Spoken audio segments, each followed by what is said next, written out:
Hi friends, చూడండి. మనం ఈరోజు తావు మార్చాము. నిన్న తావు మార్చి ఇక్కడ వేరే కాడ పెట్టాను. అయితే మనకు చేపలు మొత్తం పడతాయి అనుకున్నాను, కానీ ఇగో మా 2 మావులు ఇవి ఇప్పుడే తీసాను.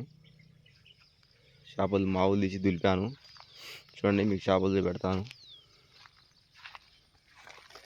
మనకైతే ఈరోజు ఇవి పడ్డాయి చేపలు. మా ఎందుకంటే తావు మార్చి పెట్టాను. ఈరోజు మనకు కేజీన్నర సుమారు పడ్డాయి. పరకలు, జల్లలు, కెరపాములు పడ్డాయి. ఎందుకంటే మన పాత తావులో చేపలు పడట్లేవని మళ్ళీ తావు మార్చాను. ఇవి పడ్డాయి మనకి ఈరోజు.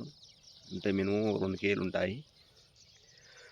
సో ఫ్రెండ్స్, ఇది మన సోంపేట చెరువు కట్ట అలుగులో నుంచి కొద్దిగా ముందుకు వచ్చాక ఇది మొత్తం వాగులో అయితే పెట్టాను. నీళ్ళు మనకు తక్కువనే వస్తున్నాయి. వర్షం పడితే మళ్ళీ నీళ్ళు పెరుగుతాయి.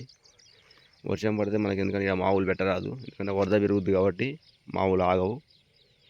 చూడండి, 2 మావులు పెట్టాను. మనకు మొత్తం 5 మావులు ఉన్నాయి పెట్టేది, కానీ 2 మావులు తావేది.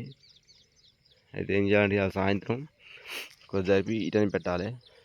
ఈ కాడికి పెడితే మనకు 3 పడతాయి. 3 ఇట్లా మనకు సరే 2 కేజీలని పడతాయి. 2 కేజీలని పడతాయి. ప్రస్తుతానికి నిన్న పనికి పోయి వచ్చి 7 గంటలకు వచ్చి పెట్టాను. నా టైం ఓవర్ అయింది, అందుకే 2 పెట్టేశాను. సాయంత్రం 3 మావులు పెడతాను. చూడండి ఫ్రెండ్స్.